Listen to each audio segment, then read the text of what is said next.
Sir CV Raman talent search test की तैयारी करने वाले सभी बच्चों के लिए ये वीडियो बेहद ही इम्पॉर्टेंट होने वाले बच्चों, क्योंकि देखो इस चैप्टर से जो टॉपिक मैं बताने जा रहा हूँ, इस चैप्टर का नाम है बच्चों ध्वनि। ठीक है, ध्वनि से जितने भी इम्पोर्टेंट क्वेश्चन बन सकते थे बच्चों, सभी क्वेश्चनों को इस वीडियो में बताया जाएगा। ठीक है, अगर ध्वनि से कोई भी क्वेश्चन आता है बच्चों आप लोग के एग्ज़ाम में, तो इसी में से ही रहेगा ही कन्फर्म बच्चों। ठीक है, तो इसलिए आप लोग को बच्चों वीडियो को पूरा अंत तक देखकर इसको तैयार कर लेना बच्चों। ठीक है, तो चलिए शुरू करते हैं। देखिए फर्स्ट क्वेश्चन दिया हुआ है कि कुछ माध्यमों की सूची दी गई है। लकड़ी, जल, वायु, निर्वात। इनमें से किन माध्यमों में ध्वनि गमन कर सकती है? ठीक है, मतलब जा सकती है। तो लकड़ी में भी ध्वनि जा सकती है। जल, वायु। निर्वात में बच्चों ध्वनि नहीं जा सकती है। ठीक है, गमन नहीं कर सकती है। इसका मतलब इसमें जो ऑप्शन सही है ये बी वाला ऑप्शन सही है। ठीक है, केवल 1, 2, 3 में। ठीक है, आगे देखिए। अगला है कि ध्वनि की प्रबलता निर्भर करती है तो इसके आयाम पर, इसकी आवृत्ति पर, इसके आवर्तकाल पर, इसकी चाल पर। तो ध्वनि की प्रबलता जो है आयाम पर निर्भर करती है बच्चों। ठीक है, तो ए वाला ऑप्शन सही हो जाएगा। ठीक, अगला देखिए, निम्नलिखित में से कौन से कथन सही है? ठीक है, ध्वनि कंपन द्वारा उत्पन्न होती है। ध्वनि संचरण के लिए माध्यम की आवश्यकता होती है। ध्वनि तथा प्रकाश दोनों को संचरण के लिए माध्यम की आवश्यकता होती है।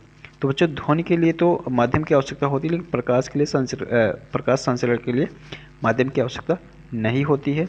तो ये पूरे तरीके से सही नहीं है। ध्वनि की चाल प्रकाश की चाल से कम होती है, तो ये भी सही है। तो इस तरीके से पहला, दूसरा और चौथा सही है। तो इस तरीके से जो ऑप्शन सही हो यहाँ पर दिख रहा है बच्चों, वो डी वाला ऑप्शन सही दिख रहा है। फर्स्ट, दूसरा और चौथा। ठीक है, तो डी वाला ऑप्शन यहाँ पर सही हो जाएगा। अगला देखिए, कोई वस्तु 50 हर्ट्ज की आवृत्ति से कंपन कर रही है, इसका आवर्तकाल क्या है? तो इसका आवर्तकाल आपको पता है बच्चों कि एफ बराबर 1/t होता है। तो हमें यहाँ t पता करना है आवर्तकाल, तो t बराबर क्या हो जाएगा? 1/f हो जाएगा।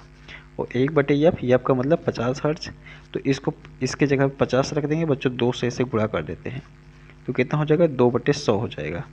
और 2/100 को जब दशमलव में बदलेंगे तो 0.02 सेकेंड आ जाएगा, अर्थात ए वाला ऑप्शन सही हो जाएगा। ठीक है, तो इस तरीके से कभी कभी सवाल भी आ जाते हैं, तो आप लोग को इस तरीके से सवाल भी तैयार कर लेना है। ठीक है, ध्वनि की प्रबलता घटाने के लिए हमें ध्वनि की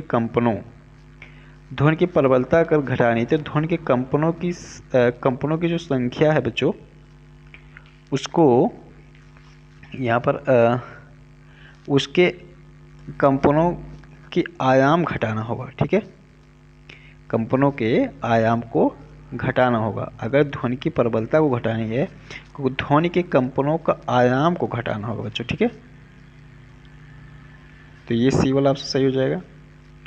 अगला देखिए, ध्वनि के संदर्भ में निम्नलिखित कथनों पर विचार कीजिए। ठीक है, यह ठोस, द्रव, गैस व निर्वात सभी में संचरण कर सकती है।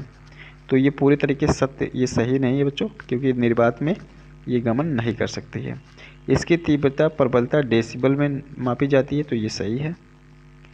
मानव कानों के लिए इसकी श्रव्य आवृत्ति का प्रास लगभग 20 हर्ट्ज से लेकर 20,000 हर्ट्ज तक होती है, तो ये भी सही है। तो इस तरीके से जो यहाँ पर कथन है वो दूसरा और तीसरा सही है, अर्थात बी वाला ऑप्शन सही हो जाएगा। ठीक है, अगला देखो, ध्वनि के तारत्व के संबंध में निम्नलिखित कथनों पर विचार कीजिए। यह ध्वनि की आवृत्ति पर निर्भर करता है। ठीक है, पक्षी उच्च तारत्व की ध्वनि उत्पन्न करता है, जबकि शेर की दहाड़ का तारत्व मंद होता है। सामान्यतः महिला की आवाज़ पुरुष की अपेक्षा अधिक तारत्व वाली होती है, तो ये सही है। पक्षी उच्च तारत्व की ध्वनि उत्पन्न करता है, जबकि शेर की दहाड़ का तारत्व मंद होता है, तो ये भी सही है।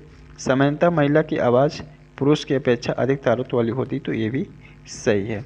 तो अर्थात यहाँ पर तीनों कथन सही है बच्चों। तो इस तरीके से मिला के यहाँ पर ये डी वाला ऑप्शन सही हो जाएगा। ठीक है, अगला देखो, आकाश में तड़ित तथा मेघ गर्जन की घटना एक समान तथा समान दूरी पर घटित होती है, लेकिन हमें तड़ित पहले दिखाई देता है तथा मेघ गर्जन बाद में सुनाई देता है।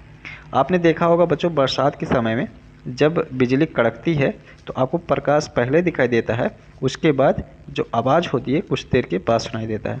तो इसका मतलब ये है कि जो प्रकाश का चाल है वो ध्वनि के चाल से ज़्यादा होता है।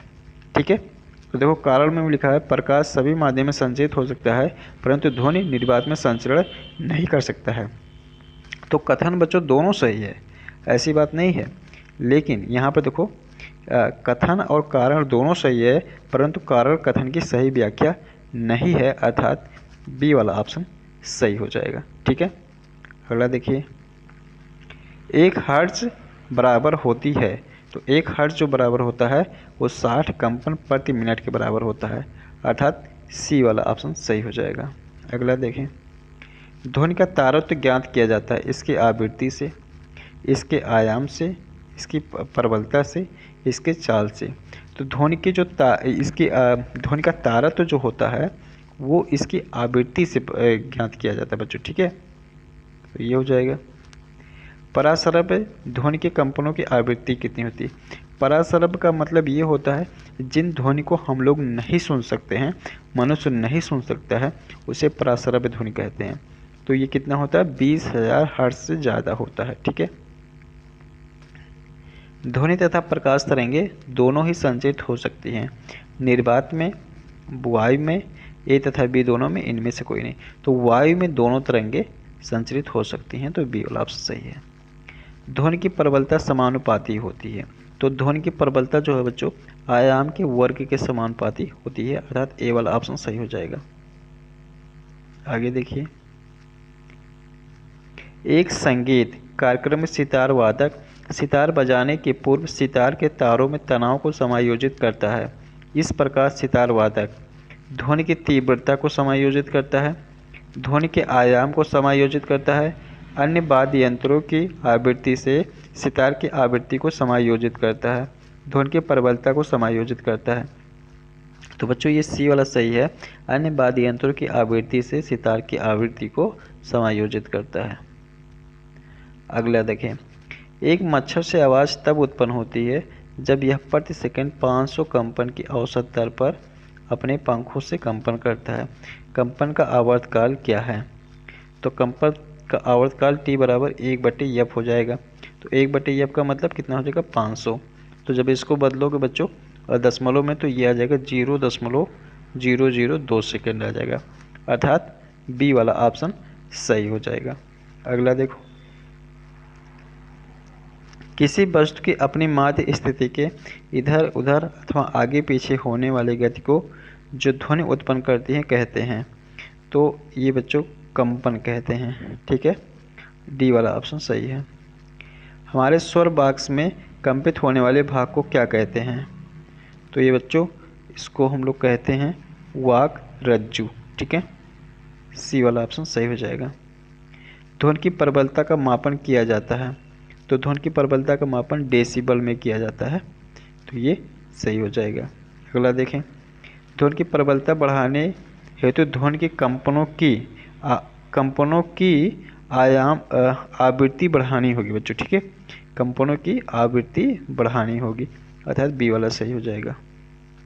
एक बच्चा अपनी माँ की आवाज़ पहचान लेता है, यह ध्वनि के किस अभिलक्षण द्वारा संभव हो पाता है? तो ये गुणता के कारण। ध्वनि की निम्नलिखित विशेषताओं में से कौन सी कंपन के आयाम पर निर्भर करती है? तो प्रबलता जो है वो कंपन के आयाम पर निर्भर करती है, ये वाला सही हो जाएगा, सी वाला। ध्वनि के वेग के संदर्भ में निम्नलिखित में से कौन सा कथन सत्य है? यह माध्यम की प्रकृति पर निर्भर नहीं करती है, या गैस में अधिकतम तथा दरों में न्यूनतम होता है, या ठोस में अधिकतम तथा दरों में न्यूनतम होता है, या ठोस में अधिकतम तथा गैस में न्यूनतम होता है। बच्चों ये चीज़ें डी वाला ऑप्शन सही है, क्योंकि ध्वनि का वेग जो होता है ठोस में सबसे अधिकतम तथा गैस में न्यूनतम होता है। ठीक है, अगला देखिए, निम्नलिखित में से कौन सा कथन सत्य नहीं है? गैस में ध्वनि तरंगें अनुदैर्घ्य होती हैं। जिन ध्वनि तरंगों की आवृत्ति 20 हर्ट्ज से कम होती है प्रसरप तरंगें कहलाती हैं। तो ये कथन सत्य नहीं है, अर्थात ये बी वाला ऑप्शन सही हो जाएगा। तो मैं उम्मीद करता हूँ कि आप लोग को आसानी से ये सब क्वेश्चन समझ में आया है। तो बच्चों, इसी प्रकार से और भी वीडियो देखने के लिए आप अगर चैनल पर नए हैं तो चैनल को सब्सक्राइब करें और वीडियो को लाइक भी कर दें। तो मिलेंगे किसी दूसरे वीडियो में, तब तक के लिए बहुत बहुत धन्यवाद।